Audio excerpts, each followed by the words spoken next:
mode, beauté, art et culture au sommaire de ce vendredi 10 août pour vous permettre comme ça de bien démarrer le week-end. Mesdames et messieurs, bonjour et bienvenue sur la belle télévision et radio. Vous l'avez compris, l'ambiance a commencé sur le plateau. Je suis accompagnée de Charlène, de Sabrina et puis bien sûr de notre Stéphane musical. Bonjour à tous sur le plateau. Bonjour. Bonjour. Voilà, ils sont tous là pour nos mêmes rubriques comme ça, informations en anglais, en français aussi. Et puis, bien sûr, nous allons parler de zoo humain, nous allons parler du wax, nous allons parler de cette journée internationale du peuple autochtone qui a été célébrée hier, mais nous avons choisi de la célébrer aujourd'hui avec vous pour notre rubrique culture. Sabrina, bonjour. Bonjour Mireille, bonjour Charlène, bonjour Stéphane, bonjour à tous, tous qui nous écoutent sur la 91.0 et qui nous regardent ce matin. Charlène, bonjour. Bonjour la team matinale. Toujours un plaisir d'être là parmi vous. Toujours. D'accord. Et la Stéphio? Bonjour à vous, on est là. Aujourd'hui, c'est vendredi. Vendredi, c'est la culture. Voilà, quoi. Et je remarque que tu as un joli pagne en cœur. Merci. Voilà, qui me reflète aussi bien. Donc, je suis là, quoi.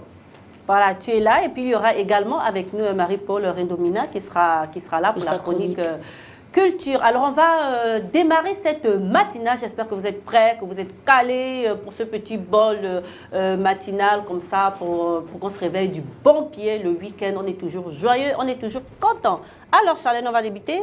Oui, avec la sagesse africaine, on va découvrir ce que les sages nous disent pour ce week-end. La persévérance est un talisman pour la vie, un talisman pour la vie. Ok. Persévérer ou patienter, c'est comme pour dire que lorsque vous prenez le temps, lorsque vous êtes patient, c'est comme c'est un secret, voilà. Le talisman dont on parle, c'est pas forcément quelque chose de matériel, c'est pas forcément un objet, Oui, mais c'est comme un secret de vie pour dire que il faut savoir prendre le temps, comme on dit en cuisine, il faut que la poudre ou bien la pâte prenne bien, donc il faut avoir la patience de laisser les choses aller tout doucement pour pouvoir atteindre un but ou un objectif ou un aboutissement positif. Et Stéphane, justement, par rapport à ce matin, ces mots comme ça te parle? Non, je dirais tout simplement que la patience est une vertu. La patience est une vertu. Et puis, comme dit Natural, il faut prendre son temps pour impacter le temps. D'accord. Voilà. La patience est une vertu. On Ouais. parle plutôt de persévérance. C'est la même chose? Oui, bien sûr, parce que pour persévérer, il faut être patient. Si tu n'es pas patient, tu es pressé, il n'y a pas de persévérance.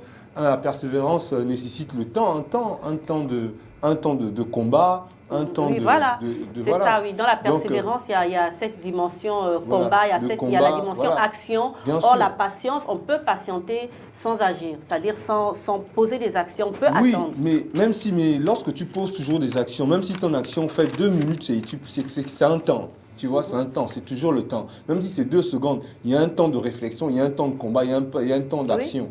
Donc, forcément, la persévérance, quelque part, fait aussi appel au temps. Voilà. Oui, bien sûr. Mais la patience, ok. Sabrina? Non, persévérer, tout est dit dans ce proverbe. La persévérance est un talisman qui est quelque chose de précieux. Donc, il faut vraiment aller jusqu'au bout du tunnel, foncer, ne vous découragez pas de si bon chemin, parce que si vous arrêtez en cours de route, vous ne verrez pas justement ce qui vous attend de si beau devant. Donc, persévérer, à la fin, toujours, on finit par franchement arriver là où on voulait et on est content, on a le sourire, on est fier de nous, on est les parents, les amis, tout le monde est fier. Donc vous ne pouvez avoir cette fierté et cette ce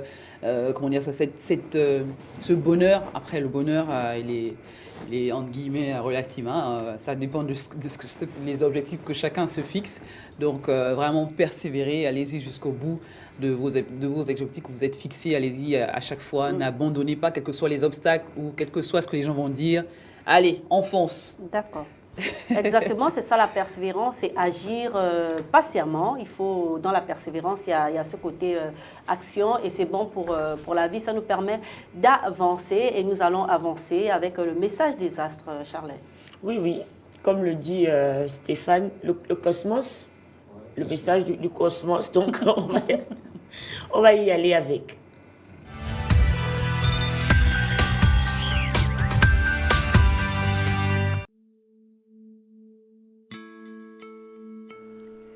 Bélier, vos relations prennent une tournure des plus sympathiques aujourd'hui. Un coup de fil révélateur vous fait plaisir, de quoi avoir donc le sourire. Taureau, de bonnes affaires financières vous attendent aujourd'hui. La chance vous accompagne, à vous de mettre les bouchées doubles pour atteindre vos buts. Gémeaux, cette fois vos affaires et vos projets semblent prendre un nouvel envol. Tout se décante comme par enchantement. Ouf, vous voici soulagé d'un poids. Cancer, dans toute négociation, assurez vos arrières et misez sur la plus grande prudence. Certains vendent la peau de l'ours avant de l'avoir tué. Lion, en amitié, vous avez envie de donner le meilleur de vous-même en ce jour et vous avez de grandes chances de recevoir un accueil enthousiaste. Vierge, des réactions inattendues de la part de votre entourage vous surprennent, voire vous choquent. Tant pis, il vous en faut plus pour vous déstabiliser. Balance, dans vos relations, vous avez envie de changement et de nouveautés. Vous ne sortez pas avec les mêmes amis et vous demandez plus de liberté. Scorpion, vous ne manquez vraiment pas d'audace. Vous n'avez que le mot progrès en bouche. Vous n'économisez vraiment pas vos forces et semez de ci, de là. Sagittaire, vos émotions et vos sentiments gouverneraient votre esprit. Vous retrouverez tout votre sens de l'analyse et votre aisance dans l'expression. Capricorne, vous accélérez la cadence au travail pour être plus disponible et rentrer plus tôt chez vous. Vous ne voulez surtout pas léser votre vie privée. Verseau, vous ne tenez pas en place entre besognes lourdes et pratiques de divers sports. Vous en oubliez de prendre des pauses, reposez-vous un peu. Poisson, célibataire, une personne vous passionne et vous êtes à deux doigts de vous prendre la tête. Au diable la prudence. Vous décidez de l'aborder. Bravo.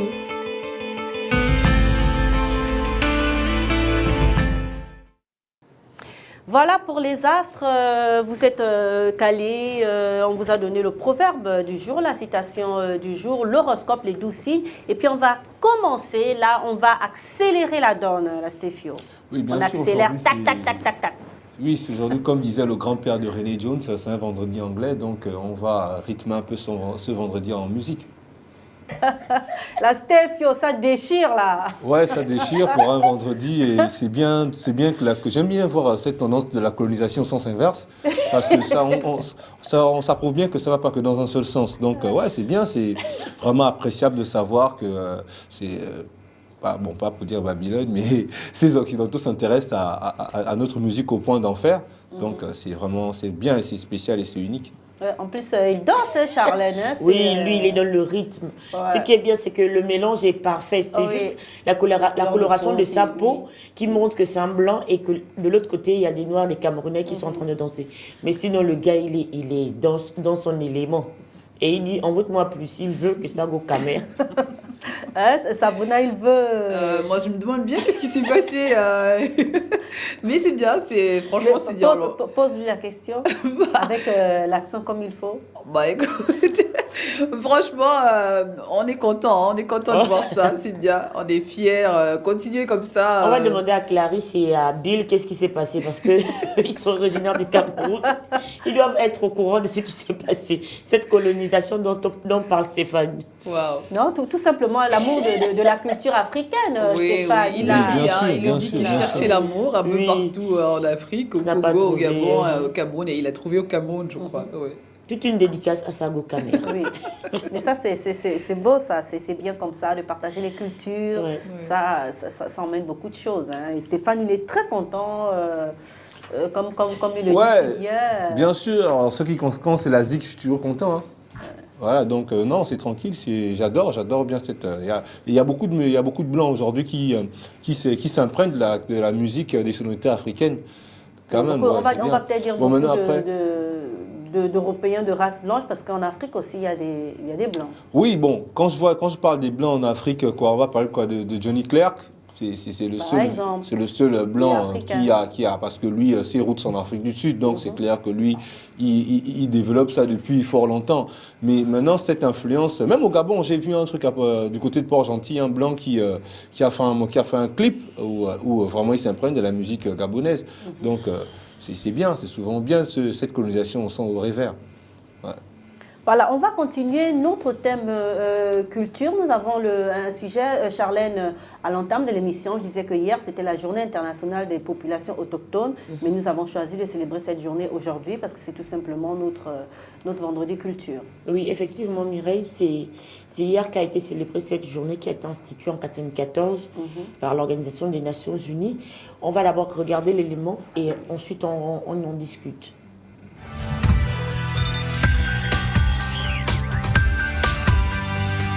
La Journée internationale des populations autochtones est une journée créée en 1994 par l'ONU. Il s'agit de célébrer 350 000 personnes qui réclament en vain depuis plusieurs dizaines d'années la reconnaissance de leur existence, leur particularisme culturel et leurs droits territoriaux.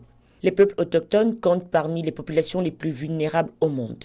Cette journée internationale est l'occasion de sensibiliser l'opinion publique à leur situation précaire, notamment en matière de migration, qui est le thème de cette édition 2018. La migration conditionne en effet le mode de vie de nombreux peuples autochtones, qu'il s'agisse de sociétés pastorales organisées autour du calendrier de transhumance, comme éleveurs Bororo d'Afrique de l'Ouest, dont les parcours saisonniers s'étendent sur plusieurs milliers de kilomètres, ou qu'il s'agisse de peuples de chasseurs-cueilleurs se déplaçant sur plusieurs centaines de kilomètres carrés, par exemple, dans le désert du Kalahari ou dans le bassin du Congo, afin de bénéficier des ressources uniques de leur écosystème et d'en préserver le délicat équilibre. Mais les peuples autochtones sont aujourd'hui de plus en plus exposés à des migrations forcées, qui sont souvent la conséquence des désastres écologiques ou de conflits sociaux et politiques. En cette journée internationale, l'UNESCO réaffirme sa pleine adhésion à la Déclaration des Nations Unies sur le droit des peuples autochtones adoptée en 2007 et appelant la communauté internationale à se mobiliser pour garantir aux peuples autochtones le plein respect de leur dignité, de leur bien-être et de leur liberté fondamentale.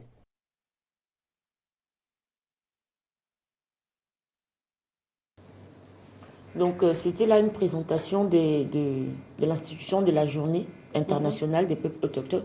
Pourquoi on les célèbre? Parce qu'aujourd'hui, selon l'UNESCO, ces peuples ont tendance déjà à, on va dire, à disparaître. Parce que la prédominance ou bien l'acquisition de certaines terres par d'autres peuples a fait en sorte que les peuples autochtones se sont aujourd'hui lésés. Et ce qui est dommage, c'est que en prenant certaines terres de ces peuples, aujourd'hui, on a tendance à regarder ces personnes d'un autre œil, comme si c'était des personnes à part. Alors que l'UNESCO nous dit aujourd'hui que ces personnes ne sont pas totalement à part entière. Ce sont des humains, ce sont des gens qui ont habité ou bien qui sont installés sur ces terres depuis de nombreuses années, sinon depuis la création. Si on peut le dire ainsi. C'est peut-être abusé dans le langage, mais si on parle d'autochtones, c'est quelque chose qui est enraciné là, qui n'a jamais bougé. Mais aujourd'hui, la réalité, ou bien l'UNESCO, prône aujourd'hui le fait que certaines populations ont tendance à les pousser vers la porte de sortie, c'est-à-dire à disparaître. Donc, il faut qu'on les protège pour garder cette identité culturelle que ces peuples ont. Aussi, selon l'UNESCO, les peuples autochtones, notamment les Pygmées, notamment les Bushmen, ceux qu'on trouve dans le désert du Kalahari, au Bororo et au Congo, ce sont des peuples qui ont une civilisation tout comme d'autres peuples. Donc l'UNESCO dit aujourd'hui, avec le thème de 2018 qui est la migration, qu'il faut arrêter de les déloger pour qu'on ne perde pas cette identité culturelle. Donc ce sont des personnes qui sont menacées, mais il faudrait, par rapport à l'UNESCO et l'adoption de l'ONU en 2007, de cette journée qui est devenue internationale, c'est une journée qui appelle à la conscience humaine, qui demande à la conscience humaine de prendre ces personnes et de les protéger parce que ce sont des personnes qui vivent sur ces terres depuis la création et qui ont une civilisation peut-être à part, mais qui ont une civilisation. Donc ce ne sont pas des extra-humains. Exactement. Nous avons vu dans l'élément les Pygmées, par exemple. Il en existe plusieurs peuples de Pygmées. Il y a les Pygmées Baka, il y a les Pygmées Mbouti, il y en a beaucoup d'autres. Et justement, ce sont les premiers, ce sont les autochtones de la forêt équatoriale. Les Bantous sont venus par la suite. Et ce sont ces populations, justement, qu'on célèbre à travers cette journée internationale des populations autochtones, Sabrina. Les Pygmées qui, par exemple, ont un environnement bien spécifique, ils se retrouvent vraiment dans leur environnement. Or, lorsque cet environnement est menacé, du coup, ces populations sont elles aussi menacées. Exactement. C'est les peuples autochtones ou peuples indigènes Moi, je les appelle les garants de l'histoire même des peuples. Hein. Chacun a une singularité. Ce sont les garants aussi de la biodiversité d'un pays, de l'Afrique. Ils sont là, ils ont les secrets même de cette population, de cette Afrique. Moi, je pense que ces gens-là ont vraiment le droit qu'on essaye plus ou moins d'essayer de toujours les avoir, toujours les garder auprès de nous, toujours en prendre soin, toujours faire en sorte qu'ils ne soient pas lésés, qu'ils soient toujours là et qu'on continue justement cette journée vient une fois de plus nous rappeler que ce sont des gens qui sont là pour justement prendre soin de cette nature qui la connaît si bien, hein, Le secret des plantes, ils les ont, hein, le secret de l'Afrique, les secrets, même les petits secrets de l'Afrique, ils les ont. Donc ce sont des gens qui ont une manière, oui, ils vivent en zone rurale, qui ont une manière bien spécifique à eux de vivre, bien organisée, hein, une civilisation aussi spécifique, mais qui a sa particularité et qui a le droit aussi, qui a ses droits, parce que justement cette journée est là aussi pour célébrer les droits du peuple autochtone. Donc c'est bien qu'on en parle aujourd'hui et voilà. Stéphane, ces populations autochtones qui tiennent justement à garder leur savoir-faire, à garder toute leur vie ancestrale et qui, malheureusement, dans certaines parties du monde, se retrouvent spoliées de leurs terres. Non, mais pour être cru et pour être vrai, hein, c'est que ce sont des peuples qui sont appelés à disparaître, qu'on ne le veuille pas, parce que vu la manière dont l'homme se développe, la structure de développement de l'être humain, comment dire ça, en tournant le dos, en montrant le dos à la nature, et avec beaucoup d'obstacles naturels que le monde vit en ce moment, c'est clair que si on se projette et on continue avec ces habitudes, c'est clair que ces peuples seront appelés à disparaître parce que leur culture, la manière de vivre, la façon de leur production, la façon de produire, de se nourrir, tout ça et tout, est affectée et impactée par la négativité naturelle. Donc du coup, après, c'est des peuples, si ils ont le choix de s'adapter à la structuration du développement actuel, ce qui n'est pas possible.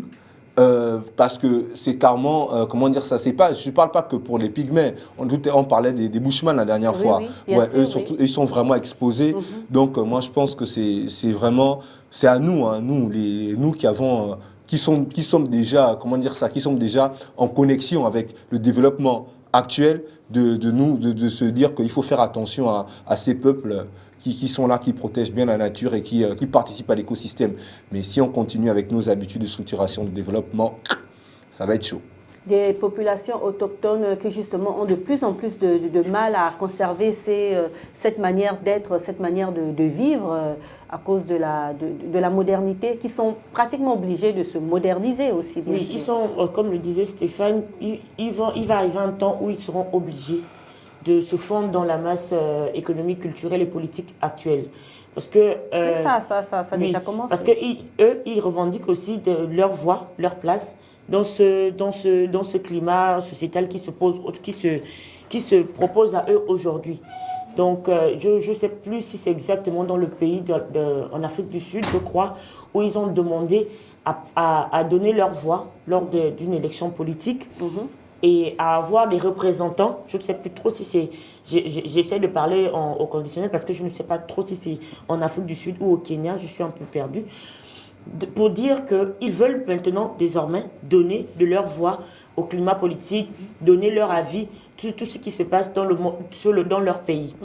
Parce qu'ils estiment ils ne vivent peut-être pas dans les mêmes villes, ils sont peut-être en coin reculés, mais ils ont le droit de participer à la vie politique, la vie économique et la vie sociétale.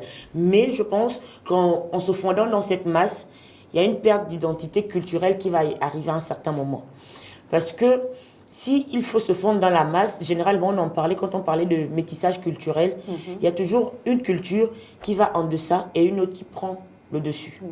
Et c'est malheureusement, probablement ce qui va arriver. Ils sont 350 000 personnes qui vivent dans près de 70 États, ces peuples autochtones, mais si tous essayent de prendre une part active dans la vie politique et économique du monde, aujourd'hui des Bantous, qu'il faut appeler ainsi des Bantous, eux, je pense que la civilisation autochtone tendrait à disparaître au profit de la civilisation bantou. Tu parles de politique, Charlène, mais Stéphane, il faut aussi...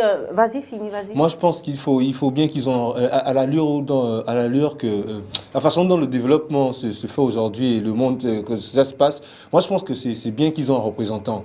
Pour quelqu'un qui va quand même se battre, avec ses petits moyens pour dire que non, voilà, il faut qu'on protège notre environnement comme ça, établir certaines règles en connexion avec les différents gouvernements. Parce qu'aujourd'hui, ces gens-là, ces gouvernements aujourd'hui, eux, ils pensent qu'à leur ventre et leur bien-être, sans tenir compte de la nature. Et ça, c'est propre à l'homme. Parce que déjà même, parce que tu as parlé du Congo, des pygmées du Congo, on l'a vu pendant la guerre de Katanga, comment dans les années 60, comment à cause de la guerre, à cause des présidents, des dictateurs, parce que quand ils sont allés dans les forêts, tu vois un peu, ils sont impactés, ça a impacté beaucoup de peuples des forêts qui ont dû se déplacer, tu vois, parce que pour un problème de pouvoir et de société. Donc je pense que, du coup, s'ils ont un représentant qui peut au moins soumettre les problèmes de leur environnement, je pense quand même, parce que la vérité, c'est que nous, on ne les connaît pas. C'est parce que nous, on ne les connaît pas et on ne les ressent pas, parce que nous, on ne vit pas.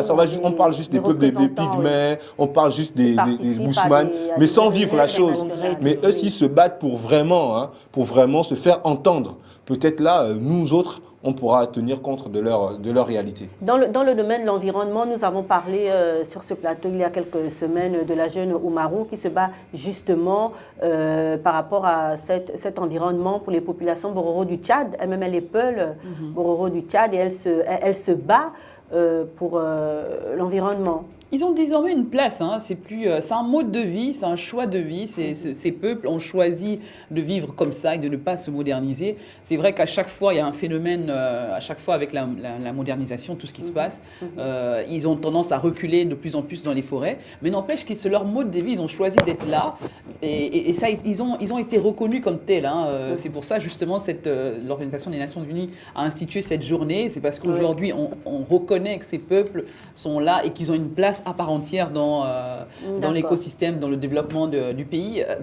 Oui, ça fait partie du développement du pays aussi. Ces gens-là sont là comme garants de la nature. Oui. Voilà, on va continuer à parler après le JT anglais. On revient tout de suite.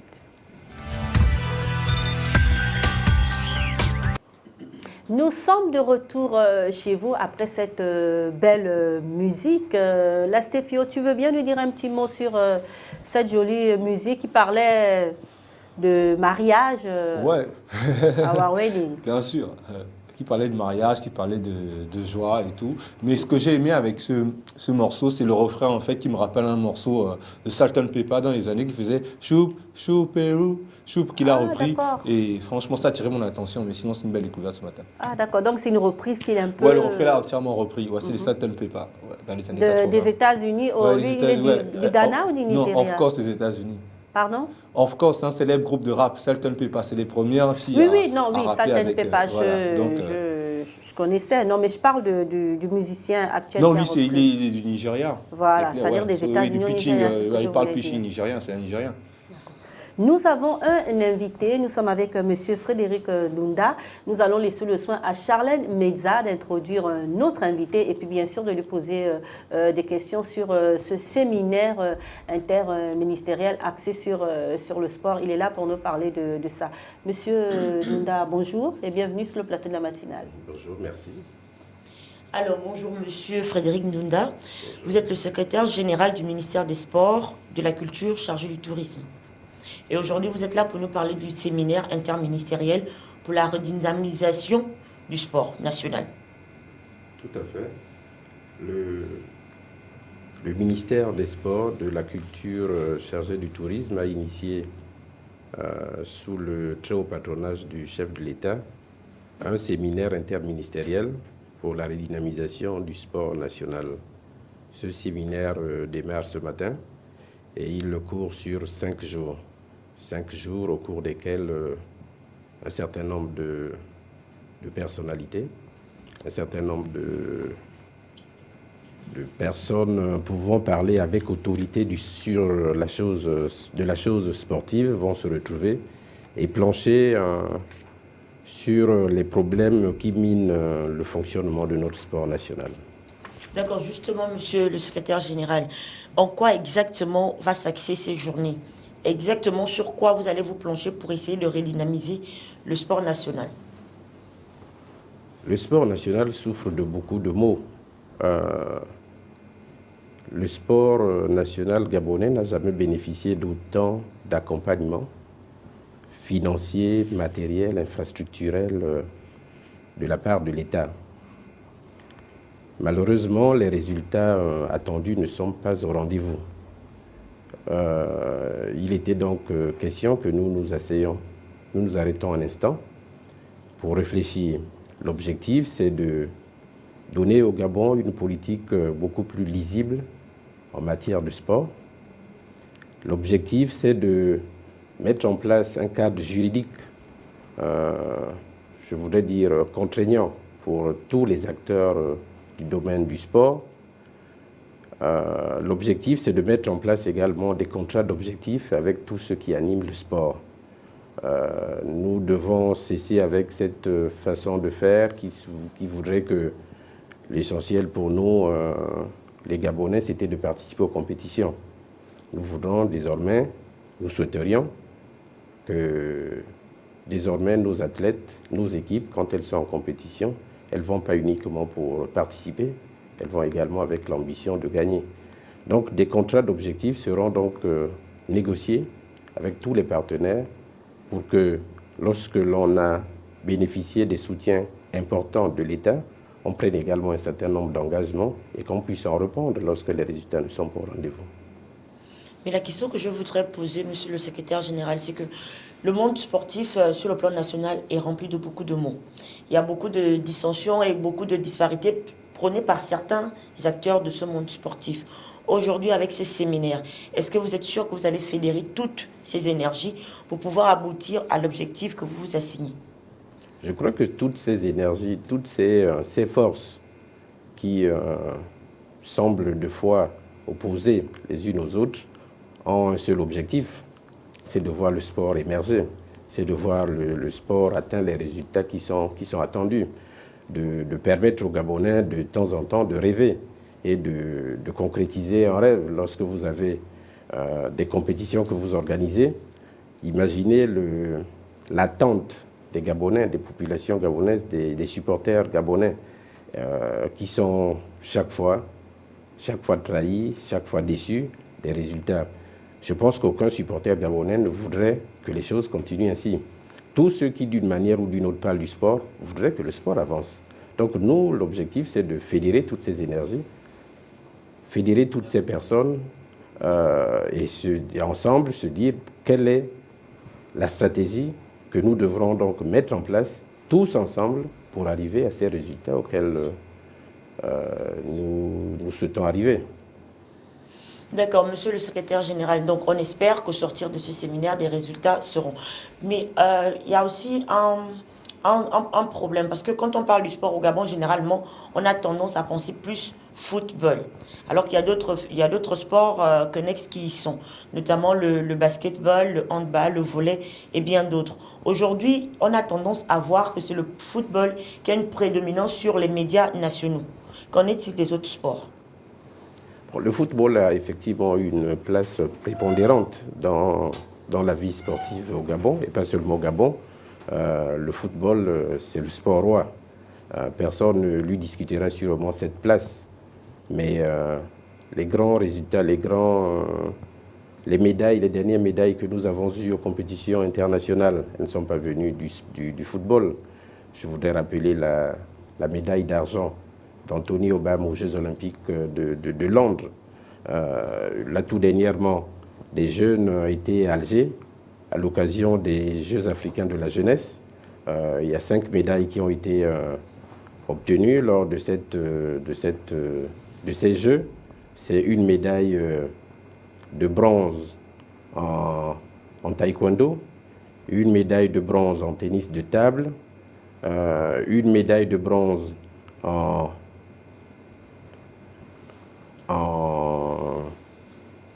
tennis, une médaille d'argent en tennis et une médaille d'or en tennis. Ces cinq médailles montrent que le Gabon pourrait effectivement s'appuyer sur des sports beaucoup plus individuels. Pourquoi pas? Parce que l'objectif de ce séminaire, c'est également de réfléchir si tous les moyens, effectivement, comme vous le dites, devraient aller essentiellement vers le football. Nous devrons diversifier notre politique. Nous devrons investir essentiellement sur ces disciplines qui aujourd'hui sont négligées, alors que c'est des disciplines sur lesquelles nous pouvons véritablement compter et obtenir des médailles pour le Gabon. Bien évidemment. Mais est-ce que, une dernière question, est-ce que la politique, sachant que nous sommes à l'approche des élections locales et législatives, est-ce que ce séminaire ne vient pas comme un cheveu dans la soupe, sachant que presque tous les Gabonais sont dans cet élan d'élections locales et législatives? Bon, la politique fait partie de nous. Le quotidien du Gabonais ne s'arrête pas. Il y avait des rendez-vous qui avaient déjà été pris. Le travail ne s'arrête pas. Au niveau du ministère, on travaille. Au niveau des ministères partenaires à ce séminaire, que sont l'éducation nationale, que sont le ministère de l'enseignement, que sont le ministère de l'équipement, le ministère de la défense et autres, travaillent. Nous devons penser aux élections, c'est sûr, mais nous devons également penser à la vie de tous les jours. C'est maintenant que nous pouvons mettre en place le programme sportif de l'année 2018-2019. Il commence en septembre. Alors, est-ce qu'il faut attendre après septembre, après les élections, pour mettre en place un programme d'activité? Sûrement pas. C'est maintenant qu'il fallait le faire. Nous avons programmé cela depuis un petit moment et nous allons tenir ce programme. Alors, je vous laisse. Merci, monsieur le secrétaire général. Je vous laisse avec Mireille. Monsieur Dunda, certains pays africains comme la Côte d'Ivoire, le Cameroun voisin se démarquent au niveau sportif continental et puis bien sûr sur le plan international. Est-ce que notre ministère des Sports ou les acteurs du monde sportif, comme ça, ont pu avoir des échanges avec ces pays qui se démarquent, notamment le Cameroun, pour peut-être prendre exemple sur eux et adapter à nos réalités? Bon, disons que le Gabon ne vit pas en autarcie. Nous ne sommes pas fermés sur nous-mêmes. Nous appartenons à des organismes dans lesquels siègent également ces pays que vous citez, qui sont effectivement des bons exemples. Le Cameroun, la Côte d'Ivoire, le Sénégal, sont des pays, le Nigeria sont des pays aujourd'hui qui font honneur à l'Afrique sur pas mal de domaines. Nous sommes en contact également avec ces pays, avec les différents responsables sportifs de ces pays dans le cadre des différentes institutions qui existent, comme par exemple la Confédération africaine de football, la Confédération africaine de volleyball, et j'en passe. L'UNIFAC, ce sont des institutions sous-régionales, régionales et continentales, dans lesquelles siège également le Gabon. Et lors des rencontres à ce niveau-là, des échanges sont développés, sont menés. Bon, mais la spécificité gabonaise doit quand même s'exprimer. Nous voulons avoir un modèle Gabon et nous nous inspirons de ce qui se passe chez les autres. Mais essayons d'abord ensemble, au niveau du Gabon, de réfléchir et de voir comment est-ce qu'on peut faire ce pas supplémentaire qui nous permettrait d'être au niveau de ces pays que vous citez. Merci, monsieur Frédéric Dunda. Au plaisir de vous recevoir de nouveau sur le plateau de la matinale, sur la belle télévision et radio. Nous allons continuer avec justement... Nous parlons des populations autochtones aujourd'hui et nous allons voir ensemble l'histoire d'Ota Benga, une histoire assez particulière.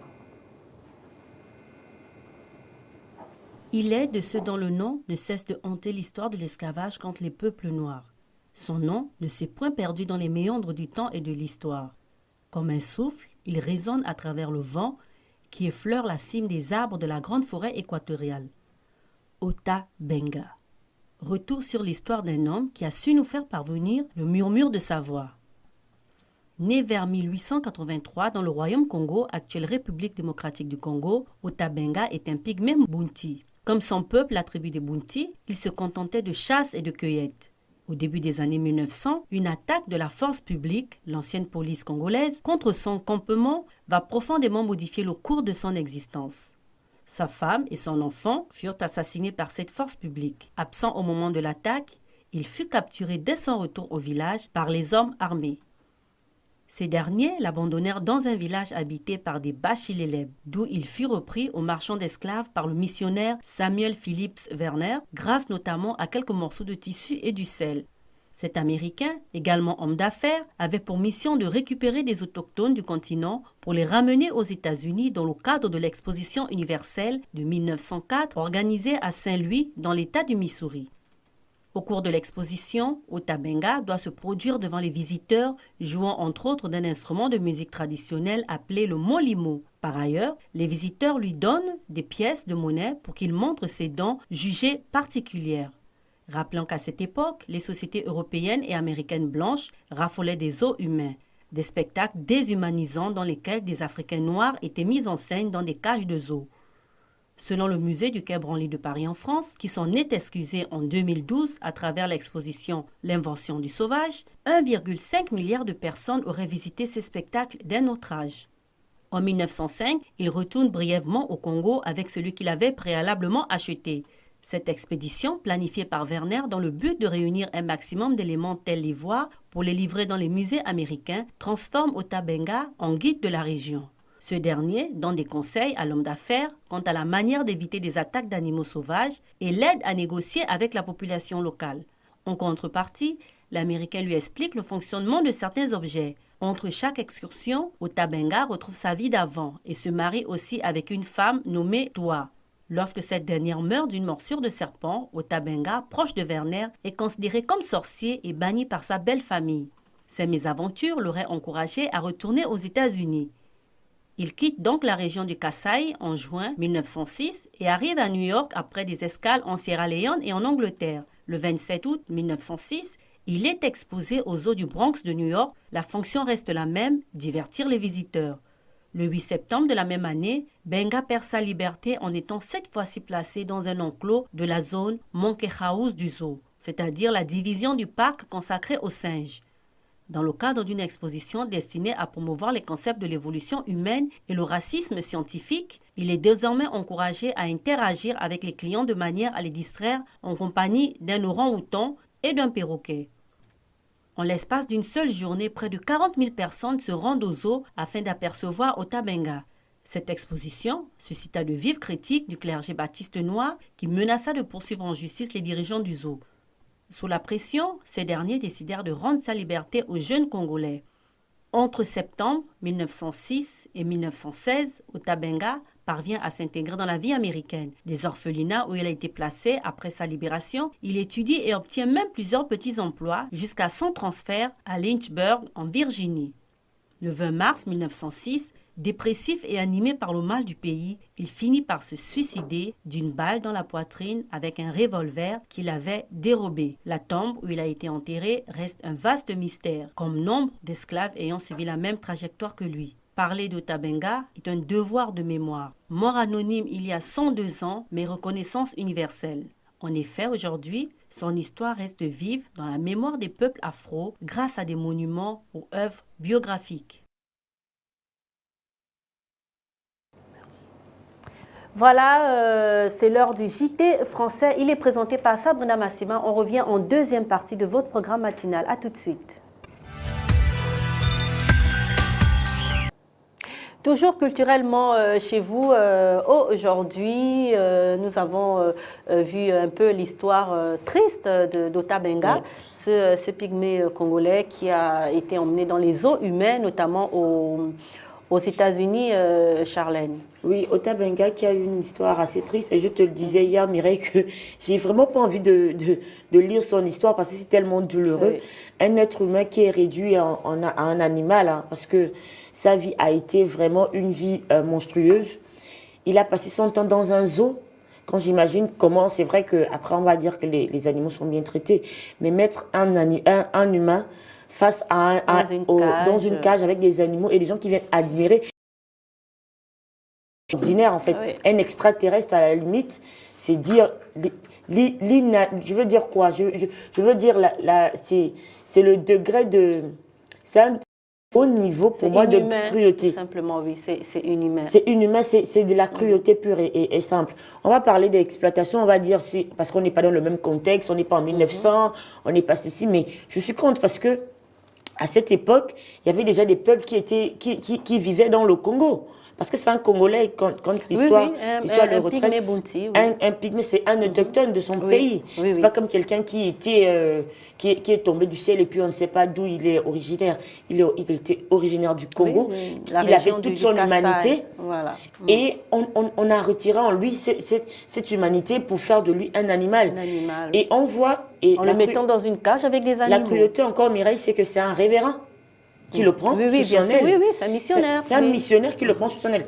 Après, chacun peut l'interpréter à sa façon, mais moi je pense que c'est paradoxal. Quelqu'un qui parle de la vie de Dieu, quelqu'un qui parle de tous les préceptes que Dieu nous apprend, traiter un autre humain de la sorte parce qu'il est noir, parce qu'il a des dents en forme de lance, je pense qu'à un moment donné, il faut se poser la question, quel était vraiment l'objectif de ces révérends? Et l'objectif, plus de 1,5 milliard de personnes ont visité ce zoo à cause de Otabenga, qui est un humain comme tout autre. De tous ces. Mais l'histoire retient que c'est Otabenga qui était, voilà. Son histoire. Elle a été.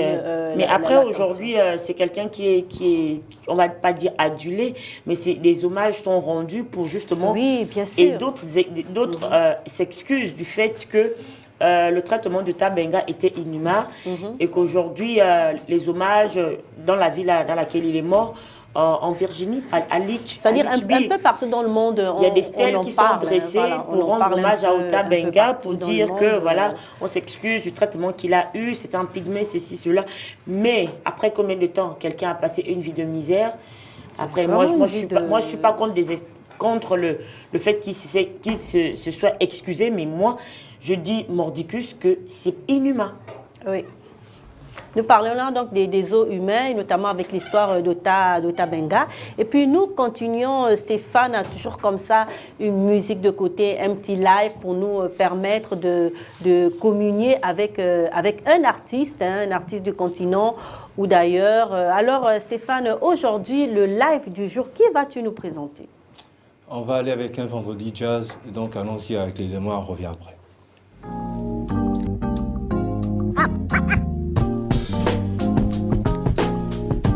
Alors on était avec The Sound of Kamit, qui est un groupe d'afro-jazz formé en 2011 avec Shabaka, Chen King, Tom Skinner et Tom Cross.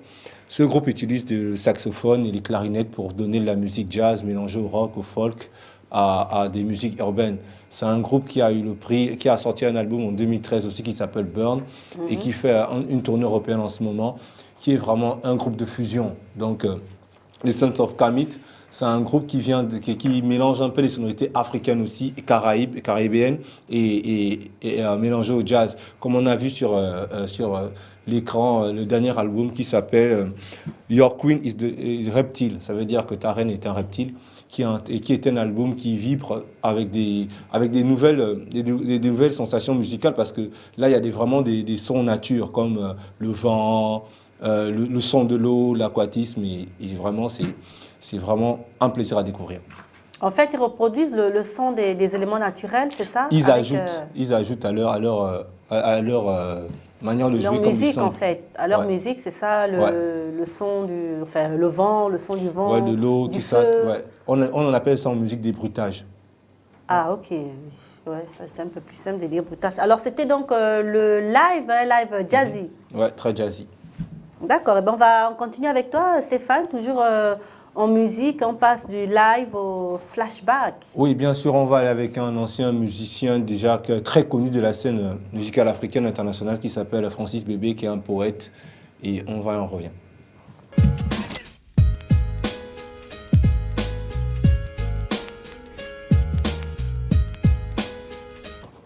Bravo à Sefio pour ce flashback.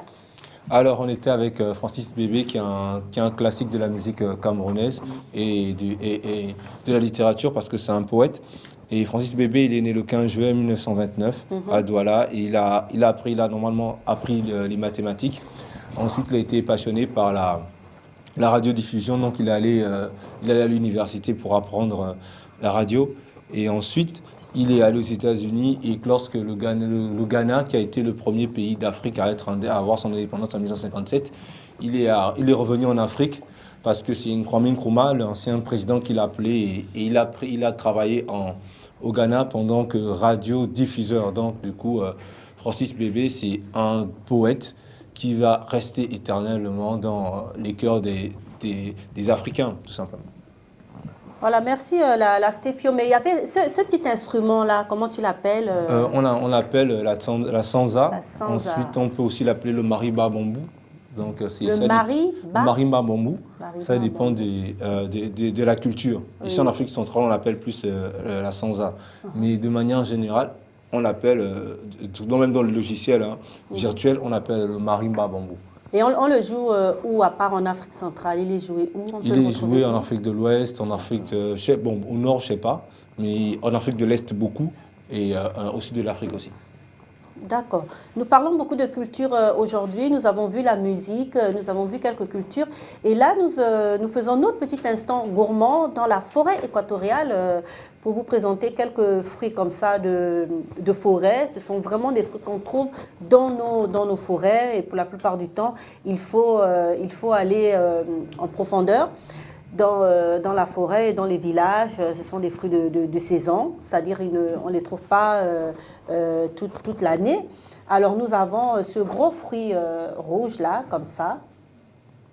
Ce gros fruit, on l'a fondu là, comme ça. On l'appelle, il n'y a pas de nom français. En français, il n'y a pas de nom. C'est chaque peuple, chaque pays avec ses noms, chaque ethnie avec ses noms. Chez moi, on l'appelle tout simplement le bambou. D'accord. Le bambou ou moubambou, ça dépend des ethnies. On l'appelle le bambou. Il est très acide. Il est acide, oui. Acidulé. Et en général, on le mange avec du sucre ou avec du sel. Voilà. Et il faut dire qu'il est un peu comme... il fait un peu chewing-gum. Oui, à la fin, lorsqu'on le mastique. On le mastique. Après, en fait, c'est comme du chewing-gum, mais on l'utilisait lorsqu'on était toute petite pour en faire du chewing-gum, tout simplement. Voilà, il est présenté comme ça. Il est très rouge, très acide. C'est assez fibreux. Ce sont des fibres, en fait. Ce sont des fibres. Et lorsque vous mangez ces fibres, vous les mastiquez, vous les mastiquez, vous les mastiquez. Et ça vous fait du chewing-gum dans la bouche. C'est très intéressant. Et les enfants, justement, adorent ça parce que c'est le fruit chewing-gum, comme on l'appelle, le fruit chewing-gum. Et puis nous avons aussi ces petites baies rouges là, toutes rouges, qui sont aussi acides, qu'on trouve dans plusieurs villages aussi. Ces tout petits fruits rouges là, qu'on mange aussi ou avec du sel ou avec du sucre. Voilà, on les retrouve au Gabon, au Cameroun, au Congo, Centrafrique, Tchad. Et on en fait aussi des purées, on en a déjà présenté, Sabrina. Oui, des confitures, avec un peu de sucre et un peu de sel pour essayer de casser l'acidité, parce qu'il faut dire qu'il y en a qui sont vraiment... qui ont beaucoup d'acidité, oui. Donc pour casser justement cette acidité, on ajoute du sel et un tout petit peu de sucre. C'est vraiment très bon et très apprécié. On peut mettre vraiment comme de la confiture qu'on a l'habitude de manger, dans du pain, sur les tartines, tranquillement. C'est très bon. Mais à condition de rajouter du sucre, parce que sinon vous allez vraiment trouver ça très acide. Le palais va souffrir. Voilà. Il y en a qui sont amateurs d'acidité, ça ne dérange pas certains, qui ont des dents, des gencives bien solides quand même. Bien solides. Et puis nous avons aussi la pomme de citerre ici, voilà, pomme citerre, qu'on ne consomme pas seulement en Afrique. On l'a un peu découpée, c'est aussi un peu acide, mais au Cameroun, on fait du jus. Oui. On fait du jus de pommes de citerre, on en fait du jus qui est commercialisé et qui est très bon aussi. Et c'est bon aussi pour la santé lorsqu'on est un peu malade, comme ça rajoute un peu. Oui. Voilà, ça a des vertus et ça vous permet, lorsque vous êtes malade, vous croquez comme ça dans cette pomme et après, en fait, ça vous rajoute, ça vous remet un peu d'acidité dans la bouche qui vous permet de mieux manger. Parce que lorsqu'on est malade, souvent, on se dit, bon, j'ai la bouche un peu pâteuse, ça enlève cette sensation de bouche pâteuse. Et puis, nous avons, Charlène, ça tu connais bien, tu en manges beaucoup dans ta région. Ça, c'est une cabosse de cacao. Le cacao. Chez moi, dans ma langue, on appelle ça le coca. Le Coca. Queca. Ah, voilà, c'est le queca. En langue fan du nord du Gabon, on appelle ça le coca. Et je racontais tout à l'heure en off que plus jeune, je montais sur les cacaoyers pour en cueillir. Ah bon? Oui, parce qu'il y avait ma voisine, à l'époque, la voisine de ma mère, qui avait l'arbre fruitier à Libreville. Donc, elle me demandait de temps en temps de monter parce qu'elle aimait bien les fèves à l'intérieur. Oui. Et au village, quand je suis arrivée au village, ma mère et moi, avec ma grand-mère, on allait à la plantation. Et j'ai trouvé ça également. Ma mère me disait, le fruit que tu affectionnes, il y en a beaucoup dans nos plantations. Et là, j'ai vu toute une plantation, rien que ça. Et il y a plusieurs colorations parce que vous pouvez trouver en jaune ou en rouge. Le vert, c'est quand il n'est pas encore mûr, mais vous pouvez trouver en rouge ou en jaune. Et c'est très bon. D'accord. Après, toi, tu serais heureuse en Côte d'Ivoire, hein, dans toutes ces plantations de cacao. Je pense que ce sera le paradis pour toi. Je vais m'allonger par terre et je regarde ce que le prochain a mangé. Mais la particularité, c'est qu'on suce la fève et chez moi, on ne mâche pas la fève. D'accord. On suce juste et puis on jette. Et nous, parfois, on servait de cobaye, s'il faut le dire ainsi, à nos grands-parents. On en suçait tellement. Donc, eux, ils avaient des facilités pour laisser sécher. D'accord, oui. Donc, on a déjà tellement sucé. La fève est devenue vraiment toute sèche. Oui. Donc, et là d'ailleurs, tu nous as cassé. Oui, j'ai cassé cabosse. ici. Et il faut casser comme ça pour que ce soit très élégant parce qu'au village, je me rappelle, on commençait là, on met la bouche et puis on commence à tirer ici. On fait, c'est bon. Quand on est gamin, il y a des choses vraiment, on disait toujours, c'est bon. Donc, quand on arrive à bien casser comme ça, vous avez réussi c'est comme un art. Maintenant, si vous cassez et puis les deux parties, de part et d'autre, vous avez des fèves, c'est que vous avez raté la façon de casser. D'accord. Donc, c'est ce qui est blanc là, qui est sucré. Qui est très sucré. D'accord. Oui. Donc, c'est ce qu'on consomme. Et ma mère dit aussi toujours que ça a des valeurs nutritives et tout le reste. Oui, bien sûr. Donc, voilà. Mais les adultes aussi en mangent ou bien c'est Oui, juste tout le monde. Comme ça, un petit truc quand on est Non, enfant, tout le on aime bien. monde peut en prendre. Tout le monde. Parce que, comme je disais au début, c'est la voisine de ma maman qui me demandait, parce que j'étais toujours avec des petites culottes, je montais sur les manguiers et tout le reste. J'imagine. Donc, elle me dit, mais tu ne peux pas monter sur le cacaoyer. Je dis, mais si, je peux.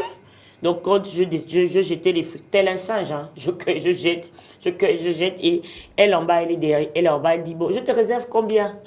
Je dis, non, mais si j'ai fait 10, toi 5, moi 5, elle dit, mais l'arbre fruitier, c'est le mien, il ne faut pas oublier. Je dis, mais qui fait le travail en haut, c'est moi. Ouais, des bons petits souvenirs. Ouais, des comme bons petits souvenirs d'enfants. Je Alors, pense que Marie-Paul va en goûter. Oui, oui. Moi aussi, je goûterai parce que je n'ai jamais goûté, en fait. Ah bon? Oui, sincèrement. En tout cas, c'est un pur délice. Sincèrement. Les autres, Là, je connais, mais ça, chez moi, on appelle ça abam. Abam. Oui, c'est bon. Abam. Abam. Vous mettez, comme tu disais tantôt, le sucre ou le sel pour casser un peu l'acidité du fruit. Et au fil du temps, en le mastiquant, vous vous rendez compte que vous êtes en train de fabriquer un chewing-gum. Un chewing-gum, oui. Et nous, on l'utilisait souvent pour déposer nos autocollants. Et puis, même jusque-là. Oui, c'est vrai que ça colle. C'est vraiment un fruit chewing-gum. Et si vous ne faites pas attention, ça peut colorer toutes vos dents. Exactement, oui. Et ça colle même sur les dents. Oui. Et c'est justement ce que enfant on aime. Ce sont des petits jeux ludiques. Voilà. Oui. Et par contre, ce fruit rouge aussi, on peut l'utiliser pour le consommer, pour le manger avec du poisson, avec de la viande. Oui, en fait, on enlève la chair, on pile plus ou moins, c'est ça, et puis on rajoute de l'huile rouge, de l'huile de palme. Oui. Et quelquefois, on fait même revenir dans un peu d'huile de palme. Oui, on fait une sorte avec de compote, découverte du vendredi sauce, qui s'accompagne avec du poisson frit ou un bouillon de poisson. Mais c'est culturel, ça dépend des endroits, des ethnies. Et c'est vraiment acide. C'est vraiment la particularité de la plupart de ces fruits. Ils sont acidulés, mais on aime bien, c'est un goût acidulé qu'on aime bien. Stéphane, tous ces fruits comme ça, tu aimes bien les fruits acidulés, les fruits de la forêt? Stéphane, coucou, ça va? Ouais, j'aime bien. Voilà, c'est naturel et c'est cool. Tout simplement. C'est naturel et c'est cool. Et c'est cool, voilà. Chez moi, on n'attrape pas ce fruit ici. Hein. Ah bon? Parce qu'une légende dirait, en l'attrapant ici, il va pourrir de l'intérieur. Ah bon? On l'attrape comme ça. Non, je n'essaye pas, je ne viens pas les traditions de chez moi. Non, mais moi, Non, mais après, c'est juste, comme disait Sabrina, c'est culturel. Donc, après, peut-être, il n'y a rien. Il y a d'autres qui attrapent ça comme ça. Mais moi, je n'attraperai pas ça comme ça parce que moi, mes grands-parents m'ont dit, on n'attrape pas ça par ici, on attrape ça par là-bas. Moi, chez moi, c'est pas le cas, donc je peux le faire. Je suis en train de défier mes grands-parents, là, on dirait. Non, mais ça, chez moi, ils ne pourraient pas de l'intérieur, donc je peux le faire. Si toi, tu le Non, si je toi, pense tu que le c'était prends. plus parce qu'on était enfant, il Oui, fallait bien nous dire sûr. certaines choses, voilà. D'accord. Nous continuons toujours avec notre culture et là nous allons parler de wax avec Charlène et puis nous allons aussi introduire Marie-Paul Renomina qui est déjà avec nous. Avec elle nous parlerons de Gabon 9 provinces. Sabrina va nous parler de sa leçon de vie. Aujourd'hui on va commencer par Charlène, le wax. Alors, le wax, tissu africain ou pas? C'est la question que beaucoup se poseraient parce que il y a dans certains milieux, le wax serait un tissu africain. Ce qui n'est pas du tout le cas. Donc, on va d'abord regarder l'élément et on revient après.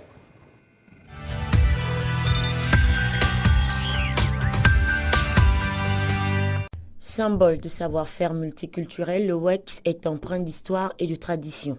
Le wax est un tissu en coton imprimé de deux côtés grâce à un système de cire, wax en anglais, qui lui a donné son nom.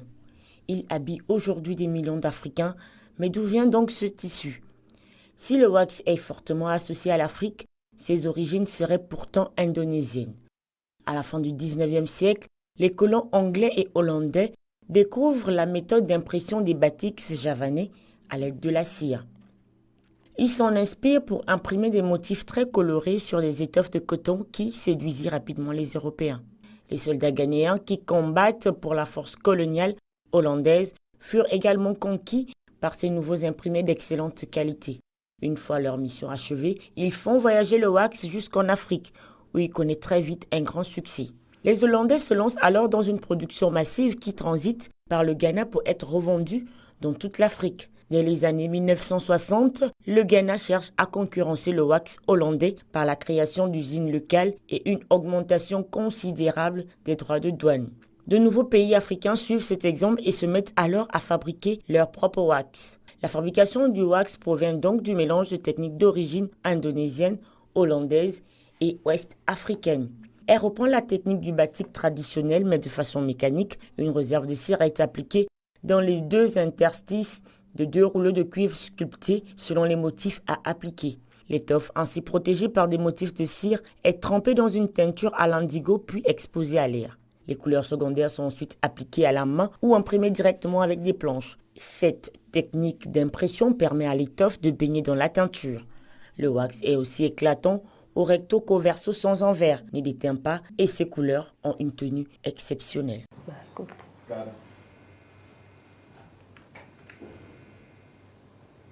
Voilà, alors Charlène nous parlait donc du wax qui est très répandu aujourd'hui en Afrique, que tout le monde aime bien porter parce que c'est devenu la mode. Sur les réseaux sociaux, on ne parle que de wax, quel wax je vais porter. Il y a même des marques, des créateurs qui mettent le mot wax dans leur nom, dans leur collection. Il y a des sites entiers dédiés au wax, des blogueuses spécialisées sur le wax, Charlène, ce wax qui a envahi notre quotidien, qui nous fait du bien. Il faut rappeler aussi que la tradition africaine, c'est une tradition portée vers le pagne. Et le wax, aujourd'hui, il y a beaucoup qui diraient que le pagne, donc le wax, est un tissu africain, ce qui n'est pas le cas, comme on l'a vu dans l'élément. C'est du tout pas le cas. Mais aujourd'hui, on a des déclinaisons du wax. Ça, il faut le noter. Parce qu'en Côte d'Ivoire, on a des fabrications du wax, qui est un wax hollandais à la base. Mais on le voit dans l'élément que c'est à travers des militaires ghanéens que le wax s'est introduit en Afrique. Donc il y a beaucoup d'histoires autour du wax qui montrent que le wax n'est pas totalement un pagne africain. Oui, maintenant, bien sûr. Maintenant, ce qu'il faut aussi retenir, c'est que la confection ou bien la création, la fabrication du wax a été portée vers l'Afrique parce que, comme je le disais, culturellement parlant, l'Afrique est ancrée dans le tissu africain, enfin dans le tissu pagne. Et l'arrivée du wax n'a fait qu'étoffer ce monde de textile qui est le pagne sur le continent africain. Donc aujourd'hui, il ne se passe pas, comme tu le disais, de voir des grands stylistes, des grands couturiers. On ne va pas faire l'apologie de certains couturiers, mais on en a beaucoup sur le continent qui remodélisent le wax aujourd'hui, qui le fabriquent. Et même la dernière fois, Sabrina a offert des tasses ici, mais on peut voir le tissu incorporé qui est le wax. Donc on peut utiliser le wax aujourd'hui sur plusieurs formes, notons également que le wax est fabriqué en Afrique. Oui, on va dire qu'il y a certaines usines effectivement qui fabriquent des pagnes wax, mais les meilleures qualités viennent d'ailleurs. De Hollande, oui. Voilà, parce que généralement on dit de le Hollande. pagne hollandais. Alors, Marie-Paul, ce wax qui vient justement de la technique de fabrication de ce pagne, la technique de fabrication a donné son nom au pagne en disant wax. En même temps, moi, je me pose une question. Bonjour à tous d'abord, c'est de savoir Bonjour Marie-Paul. C'est quoi le wax? Comment on différencie le wax? Est-ce que le wax, c'est tous les pagnes que nous portons? Là, tu as un pagne, est-ce que c'est un wax? Est-ce que ça ne l'est pas? Comment peut-on distinguer le wax d'un autre pagne? Parce que moi, personnellement, je ne m'y connais pas trop en pagne. Moi, quand je vois un pagne quelconque, pour moi, c'est un pagne, quoi. Maintenant, quand je vois un pagne avec peut-être une étiquette qui précise quel est le nom du pagne, ou certains pagnes qui sont reconnaissables à vue d'œil que ce pagne provient de la Côte d'Ivoire, ce pagne provient du Bénin, du Togo et tout, du Kenya, là, c'est autre chose. Bon, le wax, comme on dit, c'est déjà la technique. C'est la technique utilisée pour avoir certains pagnes. C'est le wax. Maintenant, tu parles peut-être de cette marque de wax très connue. On ne va pas la citer, cette marque que certains disent c'est du vrai ou c'est du faux. Mais on ne peut pas dire c'est du faux wax si le pagne que vous portez a été fait avec la technique wax. Et puis la particularité du wax aussi, différence. c'est que sous le pagne que vous achetez, il y a des écriteaux en bas, écrit wax hollandais. Donc c'est aussi quelque chose qui doit attirer l'attention des consommatrices. Mais ça c'est plus, ça. En fait, là on parle de provenance. La provenance. Non, elle parlait d'abord de la différenciation des wax. Entre les différents pagnes. Voilà, donc le wax, il a cette particularité d'avoir en bas wax hollandais. Il y a d'autres qui sont écrits véritable wax hollandais. Bon, aujourd'hui, il faut dire aussi, Charlène, qu'on peut écrire véritable wax hollandais. Après, c'est un tissu faux. Après, il faut savoir reconnaître. Il faut qu'on les coule, bien évidemment, parce qu'on ne dira pas faux tissu wax, parce que quand quelqu'un le regarderait, il va dire non. Oui, à part si on est vraiment connaisseur. Maintenant, si on est connaisseur, moi j'ai ma grande sœur qui adore le pagne africain, notamment le wax. Toutes ses coutures, c'est fait à base de pagne africain, donc du wax, mais du vrai wax. D'accord. Sabrina, le wax que tu aimes bien aussi, Oui, qui a conquis, on va dire, qui a conquis l'Afrique, qui est en train de conquérir le monde, avec bien sûr ces imprimés, ces couleurs qui reproduisent bien le continent. Il faut dire qu'il y a quand même une certaine polémique autour de l'origine même du wax.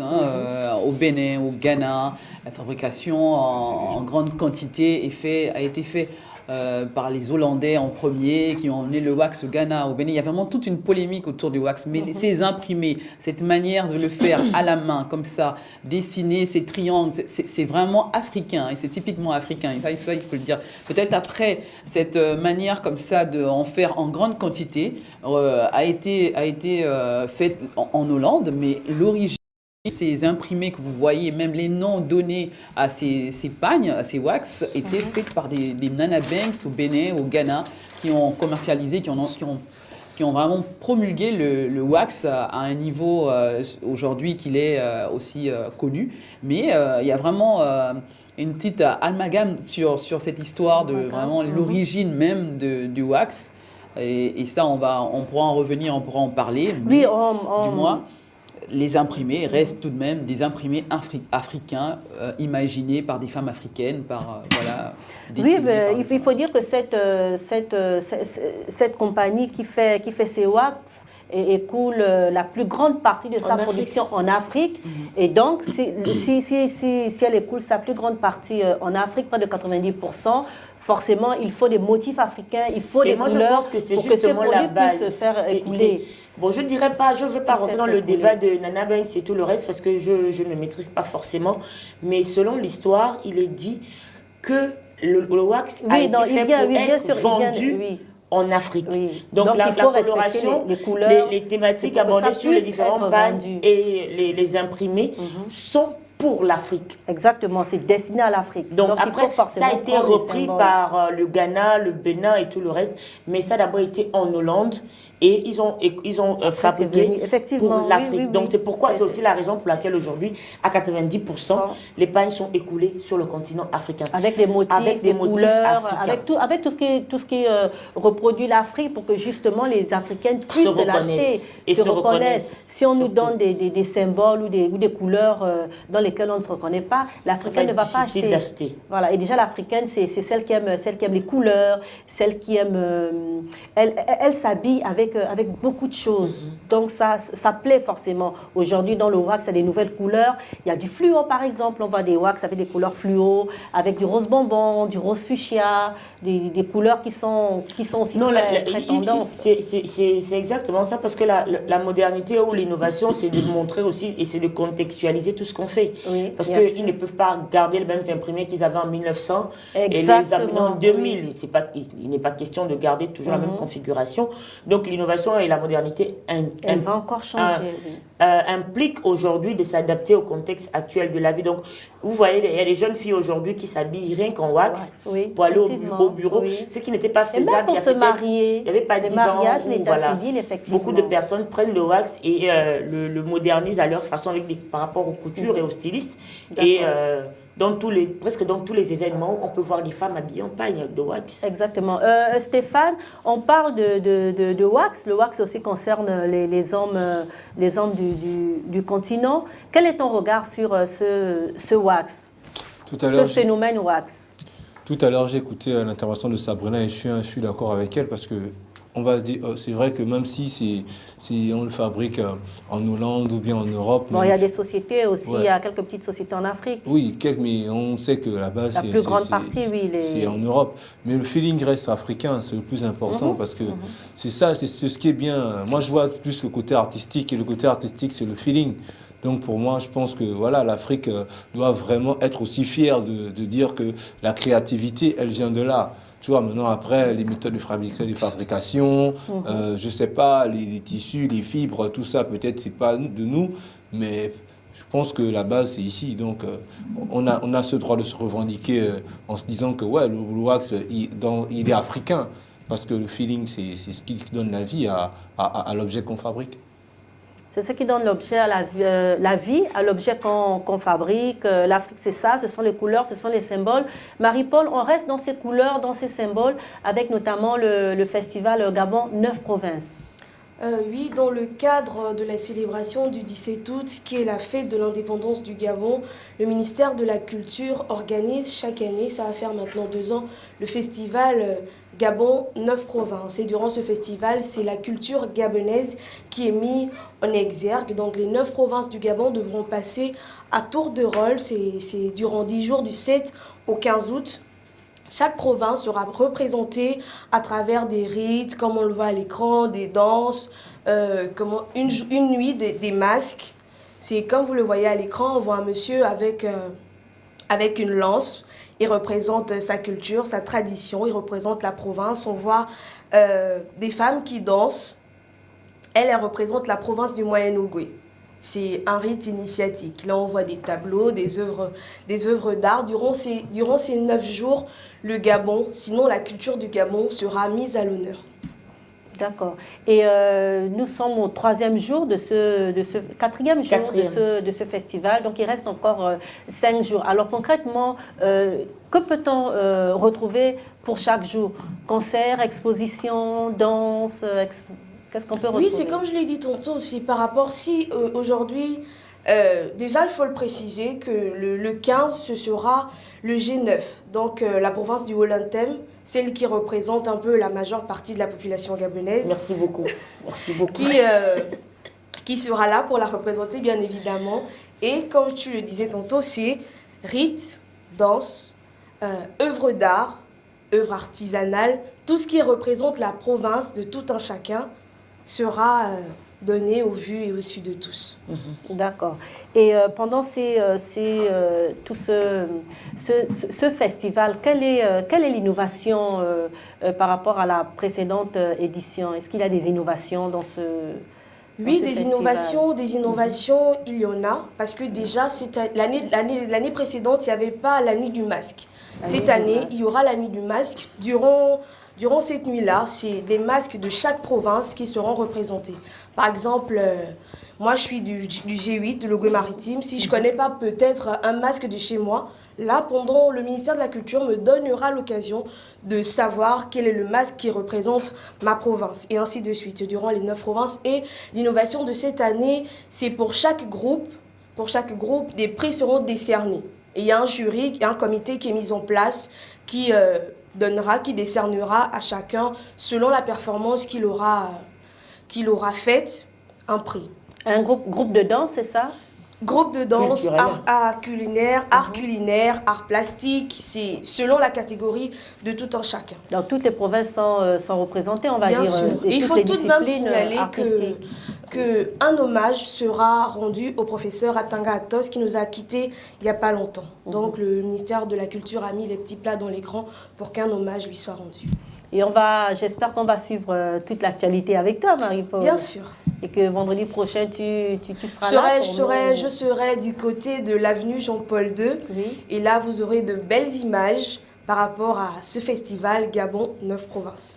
Gabon 9 provinces. Stéphane, tu es un homme de culture. Tu as assisté notamment à la deuxième journée de ce festival. Quelles sont tes impressions sur ce festival?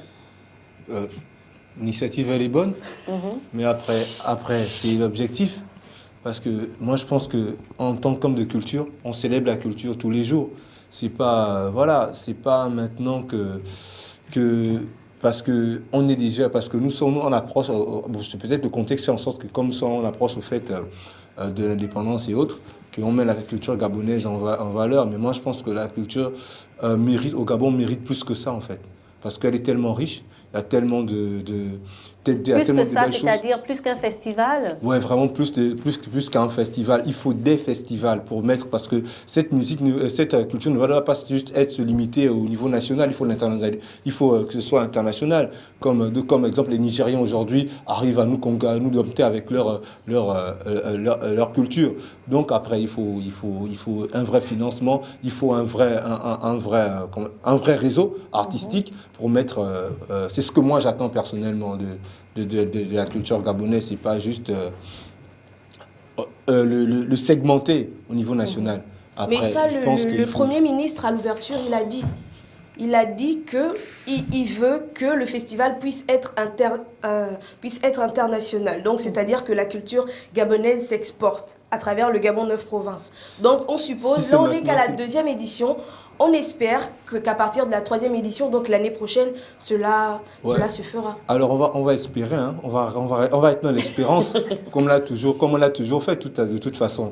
Et aujourd'hui, ce qui est bien avec les artistes et la culture, c'est que on a suffisamment, les acteurs culturels, comme que je représente aujourd'hui, on a trouvé des mécanismes, on appelle ça le système D, le système des brouillards, qui fait en sorte que on n'a plus vraiment besoin même des gens qui veulent nous apporter quelque chose. Ça c'est pour toi en tant qu'artiste, mais les plus jeunes ont besoin de cela. J'ai été jeune. Les plus jeunes, ils ont besoin de cela. Ils ont besoin de savoir. Ce festival, moi j'ai été jeune. Nous on a été jeunes. À l'époque on a été jeunes, c'était les discours. On a grandi, les jeunes, ce sont les discours. Donc aujourd'hui, ce qui est bien avec la musique aujourd'hui... Sabrina aussi voudrait intervenir. Ce qui est bien aujourd'hui, ok, qu'elle intervienne, il n'y a pas de souci. Moi, je voulais juste signifier que toi, tu as peut-être une culture gabonaise aguerrie. Mais les plus jeunes... aussi voudrait intervenir. Mais c'est juste pour renchérir, ma culture musicale est quand même assez musclée. Ce que Stéphane dit. Bon, que tu parles de culture musicale seulement, la culture elle est vaste, quand je te parle de culture, c'est vrai, ce que tu dis est vrai. Je te parle de culture, je parle de tout. Moi, j'ai été peintre. Moi, j'ai décidé. Ah bon? Oui, j'ai fait la peinture urbaine, j'ai fait des graffitis. D'accord. Voilà, j'ai fait des graffitis, j'ai fait la peinture urbaine. J'ai eu un prix, Outre-mer, avec le graffiti. Je l'ai amené ici, mais je sais pas. Moi, je vois pas je sais pas ce que ça m'a apporté en tant que culture. Parce que la peinture, même quand on parle de peinture, Il y a des C'est tout grands un artistes comme Mbourou au Gabon. Oui, il y a, Georges Mbourou. voilà, il y a beaucoup de grands peintres. Mais quand on voit vraiment, si tu vas à côté, même au Cameroun, tu demandes c'est qui Mbourou, on te regarde c'est qui. Tu vas au Sénégal, tu demandes, on te dit c'est qui. Entre-temps, Ils si font tu vois quand même des si tu vois expositions, l'art, Stéphane, hein. si tu vois, non, ils ont fait des expositions, si. mais Non, ils ont- il faut faire des Non, ils ont fait faire toujours. des Mais si tu vernissages demandes en Afrique, si tu demandes en Afrique, il faut c'est que qui ton Black vernissage Mozart, on te soit dit. international, C'est Stéphane. ce que je suis en train de dire. Et Mais tu maintenant, veux si que on tu est fasses en d'accord, sorte que maintenant ton si vernissage soit il international. faudrait, dans Ou ce bien là, tu dans ce parles de cas de subvention. Si tu non. parles de subvention Dans ce de cas de l'État, figure, il faut une Oui, vraie parce que machine. certains aussi qui sont très connus. Il faut ont une vraie machine. Oui, ont s'il des parle de subvention de l'État, Et puis, d'accord. d'autres, Mais sinon, c'est à l'artiste lui-même de prouver ce dont il est capable. Donc il faut pouvoir les le faire artistes vendre. prouvent tous les jours de quoi ils sont Stéphane, capables. tu as Le été- problème, tu c'est n'as il fait- faut tu n'as vraiment, fait il faut. Tu n'as fait qu'une peinture, je suppose, et tu t'es arrêté là. Marie-Paul, Mais quand après, même. pour Tu peindre, fais il faut juste des la moyens. peinture, tu n'as Attends, fait pour qu'une peindre, peinture et tu on ne t'es- peint tu pas, t'es on ne peint pas avec arrêté le vent. On est Bien d'accord, sûr, on peint avec des moyens. On ne peint pas S'il y a avec... pas de, si les artistes ne sont même pas récompensés, sinon même pas leurs droits, as eu un comment prix ils font Tu as eu un prix? Non, parce que la peinture, parce que non, je sais pas, ça c'est personne, c'était un cache pour moi, parce que la peinture c'était pas mon domaine de définition en tant que tel, mon domaine de définition, tout le monde le sait. Mais tu aurais gagné un prix, ça Donc veut du dire coup, que mais tu- après, tu- mais tu- après, tu- mais Quand après. même, pour Oui, bah, renchérir, Sabrina. notamment dire que l'importance de ce festival, c'est vraiment de fédérer cette diversité culturelle qu'a le Gabon. 9 provinces, vous imaginez le nombre, on a une quarantaine ou une cinquantaine d'ethnies. Donc c'est là justement pour les plus petits, tu disais les plus petits, Oui. qui aujourd'hui sont un peu, voilà, avec les brassages, avec les métissages, sont un peu, voilà, un peu perdus. On a fait un focus là-dessus, notamment les mariages mixtes. Et c'est très bien. Le festival d'Anoumabo en Côte d'Ivoire a commencé tout petit comme ça. Et aujourd'hui, il est devenu un festival international. Les gens viennent visiter ce village. C'est un village, c'est même un quartier, hein, il faut le dire, à Anoumabo, en Côte d'Ivoire. Et c'est très bien que ça commence la deuxième édition. J'espère que ça va devenir un festival international des 9 provinces du Gabon, où les gens viendront. Et aussi pour les Gabonais, parce que c'est pas... moi, ce qui me choque, c'est que les gens restent vraiment... dans leur province cantonnée. Là, il faut aller dans d'autres provinces pour partager. Exactement, Voilà. Et Charlène qui disait qu'elle ne connaissait pas que cette manière de piler ce fruit, voilà, c'est l'occasion justement d'aller vers... et là, c'est sur place, vous pouvez aller vers d'autres cultures et connaître, en savoir un peu plus. Et moi, je trouve que c'est une très belle chose. Oui, J'espère qu'il y aura des améliorations. bien sûr. Et voilà, les Le choses. festival n'est qu'à cette pour, deuxième édition. Exact, mais pour compléter ce que Sabrina a dit, justement, l'une des innovations, une autre innovation de cette deuxième édition, c'est justement le village des enfants pour la transmission de... Oui, les enfants du village, le côté enfant, pour permettre aux enfants de... Et moi, je trouve que ça a toute sa place, parce que, non, je vais quand même le notre rappeler matinale aussi. touche à sa fin. Ça montre On va devoir l'appartenance dire au revoir, culturelle oui, bien de sûr. certaines de la population gabonaise. Oui, bien sûr. Donc, comme Stéphane le disait, on espère avoir des améliorations au fil du temps. Ça va se passer, Stéphane. Alors, on va dire au revoir. Juste un petit mot pour chacun. On va commencer par Marie-Paul, Domina. Oui, merci à ceux qui nous ont suivis, merci à ceux qui nous écoutent sur la belle radio 91.0. Mais la matinale, on se retrouve vendredi prochain concernant le volet culturel. Merci. Stéphane? Merci à lundi. C'est tout. Ouais, c'est tout. T'es fâché? Non. Ok, Charlotte. À lundi, et ça a été un plaisir d'être avec vous durant toute la semaine. On espère revenir avec beaucoup plus de tenue et de force lundi. Bah, donne-moi déjà la fève de cacao là. Je crois que l'émission est terminée. Hein. Moi, je termine en disant voilà. Moi, je vais commencer par la manger. Passer un bon week-end hein, en compagnie des programmes de Label et on se voit lundi. Voilà. Avec toi au lead. Oh oui, au lead. Voilà, alors on se sépare. Passez un excellent week-end en compagnie, bien sûr, des programmes de Label Télévision et Radio. On vous aime et on se retrouve lundi sans faute, 7h, 9h.